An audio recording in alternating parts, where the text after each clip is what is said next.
I'm saying the problem is it's a setup. Mm-hmm. Well, I'd say that the participants also set themselves up. I mean, you're talking about it. You've got an addict and you've got a drug dealer, and there's no doubt that there's a dealer establishment. But the addict is also partly to blame for their own behavior. I agree to you. I mean, I agree to a certain extent, but that's like saying a 10-year-old who gets kidnapped, it's partly their fault. And it is true. They went in the front yard. They went down the street. They talked to strangers. They wanted to see the puppy dog. Analogy. That's a terrible analogy. You know, we got real challenges ahead of us. The dollar is disintegrating. We know that. That's what's currently happening right now. The dollar is losing value. Like pretty much every day that the market is open is a day to sell more dollars. Gold is rising. Oil is rising.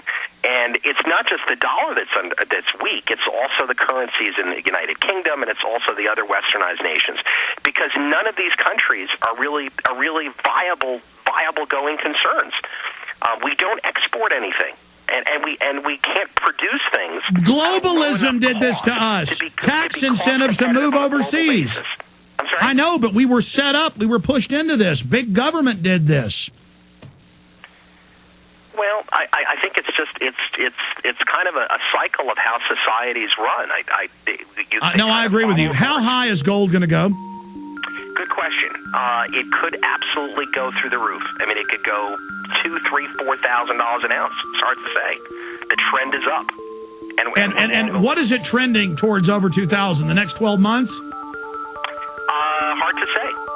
This is an incredible interview. Damon Vickers. I'm going to try to twist his arm maybe 10, 15 of the next hour so we can take these calls. This guy, he's giving me a run for my money. He may be Beelzebub. This is All right, folks. I got one more silver dollar, and they're not gonna catch me. No, I'm not gonna let them catch me. Not gonna let them catch the Midnight Rider. I tell you, this is an impressive interview, and I look forward to future debates with him. We really appreciate Damon Vickers, DamonVickers.com, coming on with us. He is the Chief Investment Officer with 9 Points Management and Research. And he's one of the nicer, formerly East Coast Blue Bloods here, hooked up with the Rockefellers and others. And he is talking about the world government coming in, and he is talking about the end of the dollar.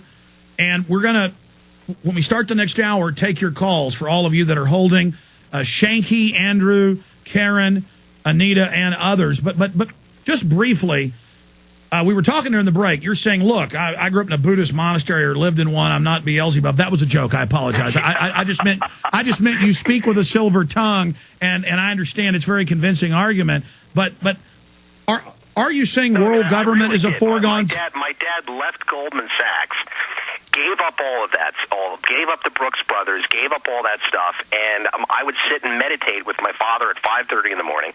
I lived in a monastery called Odeon. I'm one of only 3 kids that ever lived there.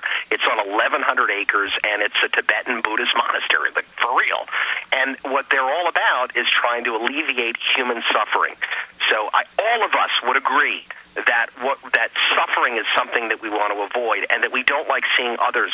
Yeah, but you're saying the system's bad we've got now. Do we like seeing our planet suffer, and that we are living out of balance, and that we need to get not only the United States back into balance, but the world back into balance. As Prince Philip says, we need to cull. Prince Philip says we need to cull 80%. You're not for culling people, are you?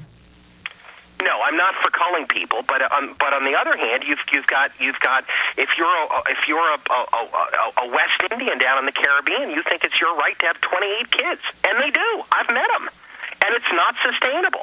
Many of those islands in the Caribbean they were paradise, and now they're not paradise at all.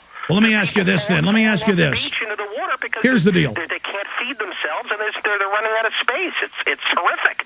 Here's what I have to say to you, though. That's why I made Endgame Blueprint for Global Enslavement my film about eugenics, because I agree with you that we should have a debate about this, and people should know. All these people eating McDonald's hamburgers, living in trailers, partying, watching porn, and having abortions, they don't realize that the elite have decided to kill their butts. So I mean, I'm just glad that you're just being honest about all this. I'm not saying you're calling for killing people. You know, you're kind of the soft touch in all this. But I'm telling you, this is real, and the public better grow up and get off their fat butts. Our planet cannot support every one of us going out there and having 24 and 28 kids. It's just there's not enough. It's not sustainable. Well, here's another problem. Only educated people are dying out. The West has 1.3 replacement for every 2 adults. And so the West is saying they want to target the West for no one to have kids. So the West has to die, and then everybody else can have 500 kids?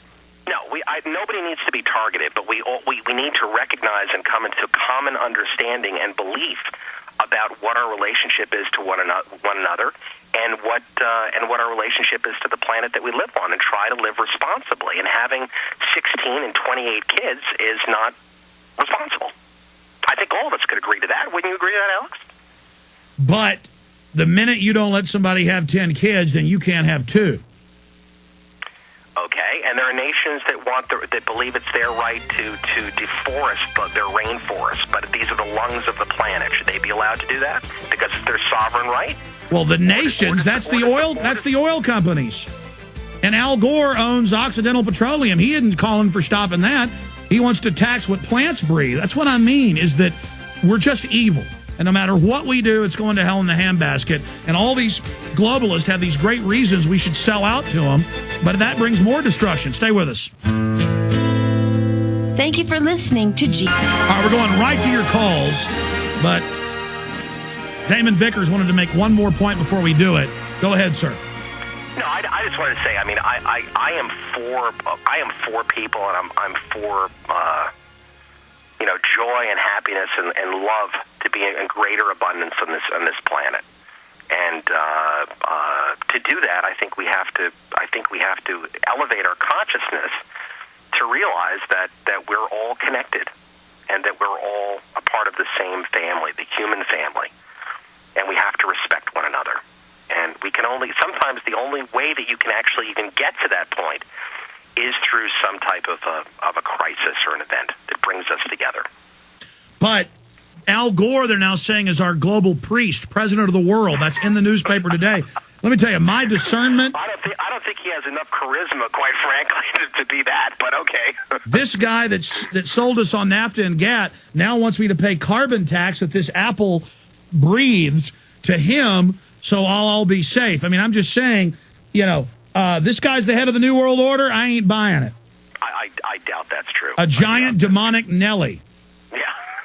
I mean, come on, man. This is not my cup of tea. Listen, let's go to Shanky in Georgia. Shanky, quick, go ahead. Hey, Alex, thanks. It's been a great conversation, and I really enjoyed it because I'm right in the middle of both of you. Because I'm on Damon's side on a lot of things, and yours on the other. To get to Damon and what he does for a living, out there right now, there are a lot of top callers. You've done very good in the past at calling tops. We can all see the top coming now, and you talk about riding the trends, and the trend is your friend. But the crash of the dollar, I'm a big proponent of this, to wrestle this market away from the manipulators at this point in time, that it's going to take some type of external event, and could it be the crash of the dollar? People are talking about wars, whatever. Can I get your opinions on that real quick? Yeah, I mean, the trend for the dollar is decidedly lower. Trend for gold, oil, obviously decidedly higher. Do we need some type of an event? Yeah, I mean, ultimately, the war thing. I mean, ultimately, I think what you're saying is ultimately, does the government create some type of a global distraction to juice the dollar? Well, they've done that a couple of times in the past. I don't think they're really at that right now. I think their mindset is that a lower dollar juices exports, is good for the economy, and because they're not innovators, because Obama is not an entrepreneurial genius, he's a very well-spoken politician that delivers incredible speeches. So I really, really, really, really profoundly hope that it doesn't take some type of a global war for us to revive the economy of us exporting military machinery over into a